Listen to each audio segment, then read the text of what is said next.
দর্শক, অস্ট্রেলিয়ায় বাংলাদেশি এক তরুণী সংবাদ শিরোনাম হয়েছে।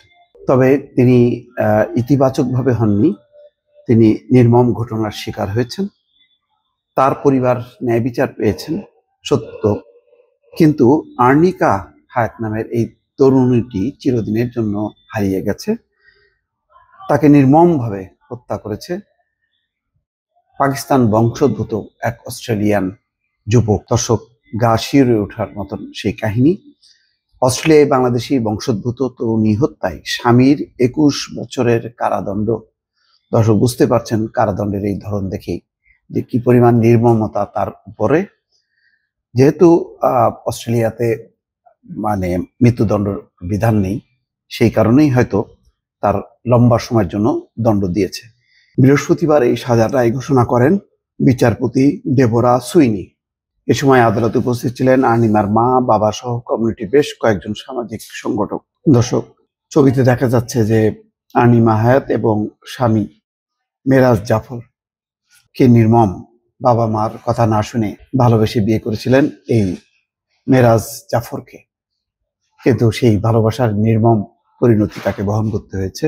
খবরে বলা হচ্ছে যে বিয়ের পর থেকে তার প্রতি নির্মম আচরণ, খারাপ ব্যবহার করতেন এই মেরাজ জাফর, এবং এক পর্যায়ে সেই চরম পরিণতি তাকে ভোগ করতে হলো। বাংলাদেশি বংশোদ্ভূত 19 বছর বয়সী আর্নিমা হায়াত, মাত্র 19 বছর বয়সী, তার অভিযোগে তার স্বামী মেরাজ জাফরকে 21 বছর 6 মাসের সাজা দিয়েছে অস্ট্রেলিয়ার সুপ্রিম কোর্ট। মেরাজ পাকিস্তানি বংশোদ্ভূত অস্ট্রেলিয়ার।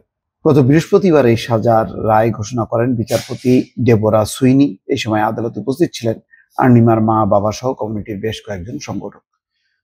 হত্যাকারী 23 বছর বয়সী মেরাজ জাফর ভিডিও লিঙ্কের মাধ্যমে আদালতে হাজির হন। দেখেন, 19 বছর আর 23 বছর, দুজনই বয়সে কম। রায় শোনার পর আদালত চত্বরে কান্নায় ভেঙে পড়েন আর্নিমার বাবা মা। বাবা আবু হায়াত বলেছেন, আমি যে মুখের সঙ্গে কথা বলতাম এবং প্রতি রাতে চুম্বন করতাম, সেই জাফর পুড়িয়ে ফেলেছিল। আপনি কি কল্পনা করতে পারেন যে কেউ আপনার সন্তানকে পোড়াচ্ছে? আমি তাকে আর কখনো দেখতে পাবো না। আসলেই তাই। আর্নিমার মা মাহফুজা আক্তার সাজা ঘোষণার সময় আদালত মেঝেতে কাঁদতে কাঁদতে লুটিয়ে পড়েন। তিনি বলেন, আর কোনোদিন তার মেয়ের চুল স্পর্শ করতে পারবেন না বলে মেয়ের কবরের ঘাস স্পর্শ করেন তিনি। পুলিশের তদন্ত এবং আদালতের রায় থেকে জানা যায় 2022 সালের 29 জানুয়ারি রাতে সিডনির উত্তর প্যারামেটার একটি ইউনিটের মধ্যে যখন আর্নিমা হায়াতকে নৃশংসভাবে হত্যা করা হয়, তখন তিনি গর্ভবতী ছিলেন। আর্নিমার স্বামী মেরাজ জাফরকে ছেড়ে যেতে চেয়েছিলেন। পুলিশের উদ্ধার করা সিসিটিভির ফুটেজে দেখা যায় হত্যার পরদিন জাফর একটি ট্রাক নিয়ে বার্নিংস নর্থ মিডে গিয়ে দুটি ট্রিপে 20 লিটার অ্যাসিডের টপ কেনেন, যা তিনি আর্নিমার দেহাবশেষ নিশ্চিহ্ন করার জন্য বাথটবে ঢেলেছিলেন। হাইড্রোক্লোরিক অ্যাসিড ভর্তি বাথটবে আর্নিমার দেহ গলে যাওয়ার কারণে তার পরিবার আর্নিমাকে শনাক্ত করতে পারেনি। পরে ডিএনএ নমুনা ব্যবহার করে তার পরিচয় নিশ্চিত করা হয়। দর্শক, বোঝেন, বাথটবের মধ্যে হাইড্রোক্লোরিক অ্যাসিড ঢেলে আর্নিমার দেহটা সেখানে দেওয়া হয় এবং গলে যায়। শুধু কল্পনা করেন দর্শক, কি নির্মম ছিল এই হত্যাকাণ্ড।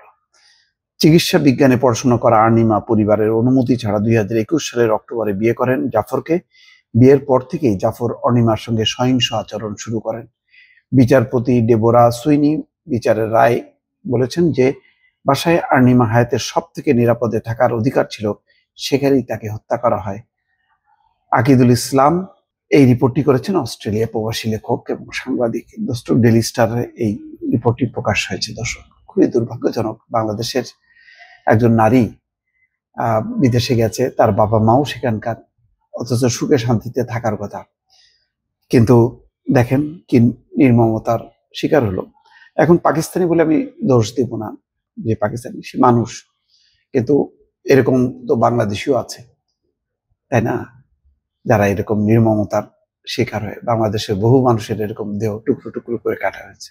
তবে 23 বছর বয়সী এই মেরাজ জাফর এইভাবে নির্মম আচরণ কেন করলো, কি কারণে করলো, এটাও ভাববার বিষয়। দর্শক, ভালো থাকবেন। আল্লাহ হাফেজ।